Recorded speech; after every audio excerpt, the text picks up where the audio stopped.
Hi guys, so in this video ay i-review natin itong play to create earning method na itong DRN. So isa silang guys na gaming company na meron silang tatlong games dito, which is yung Shanghai, yung Baywang, at yung Pet Island. So guys, ang current presyo ngayon ng DRN is around 1 DRN is equal to 400 pesos right now. As you can see, 400 pesos at yup, it went up to $800 nung before. Pero kakasimula pa lang niya, nag-start siya noong November 5, 2023. So ngayon, hindi pa naman siya totally down. So up pa nga rin siya since it's released. No? So bagong-bago itong GameFi guys. So ano nga ba ito? Sabihin natin alamin. So DRN, nag-originate siya dun sa Shanghai, published by company, no?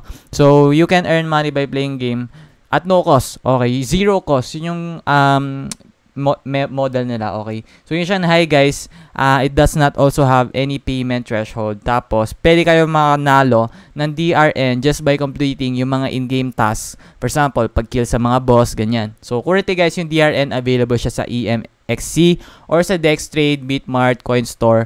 Doon siya available sa mga exchange na yun, okay? So issuance price ng DRN is $5. Pero once it reaches $70 per DRN in the Bitmart trading market and reach a high of $59 in Dextrade, okay, the current price remains at $8 to $9 per unit. So kaya pa rin niya mag-increase up to $70. Sabi nila, pero ngayon $5 and it's stable at $8 to $9 per unit, okay? So yung the current value niya ngayon is mababa pa kasi nga kakasimula pa lang nila at there's still huge growth for opportunity, okay? Opportunity for growth. Marami pa sila kasi nga bago pa lang, no? At yun, tingnan natin guys kung ano yung mga activities na meron dito. So ano nga ba yung Shanghai? No, yung Shanghai guys, okay. Ito yung worldview. Iba-iba kasi yung games nila dito guys, marami silang games at DRN, ito yung token nila mismo, ito yung play to earn token ng Shanghai. Ito yung supply ng DRN guys, fixed at the beginning of the game, and each token is minted when players complete specific tasks, okay? Katulad ng mga dungeon raids, personal multiplayer raids, mga ganyan, okay? Pag fulfill sa mga quest.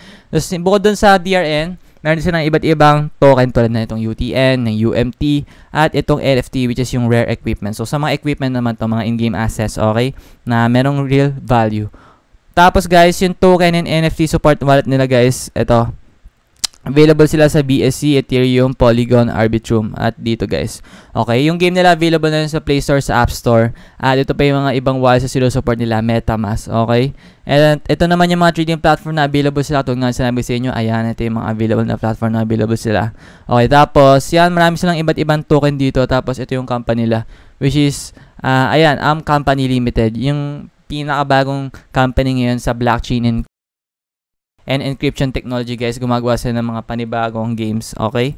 So ngayon guys, marami silang mga specific activities kung saan pwede kayo maka-earn ng DRN, no? So after obtaining yung mga certain number ng tokens guys, yung tokens pwedeng the tokens can be withdrawn sa personal wallet nyo sa game, okay? So in addition, MetaMask supported, marami pa, okay?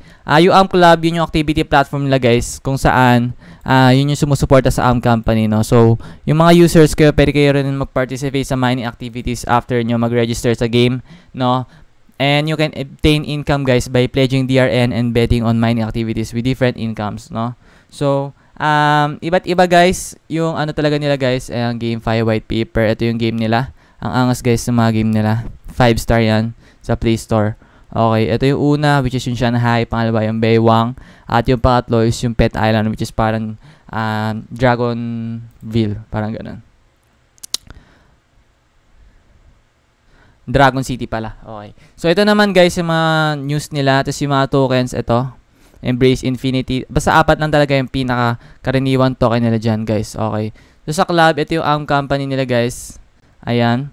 Pwede kayo dito, guys, mag-join sa mga iba't ibang club dito. Earnings, ayan, iba't ibang ID. So, pwede kayo dyan mag-join. Mate nyo, guys, kung ilan yung members ng bawat club. For example, ito for Indonesian people.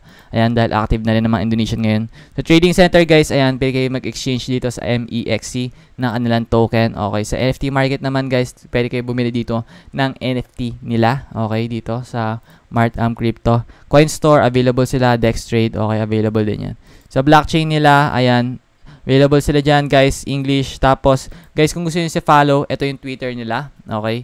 Ito yung Twitter nila, guys. Shanghai GameFi with already 6,000 followers. At sa Telegram guys, I highly suggest na i-follow nyo rin sila dito dahil this is where most of their community platforms are active, no?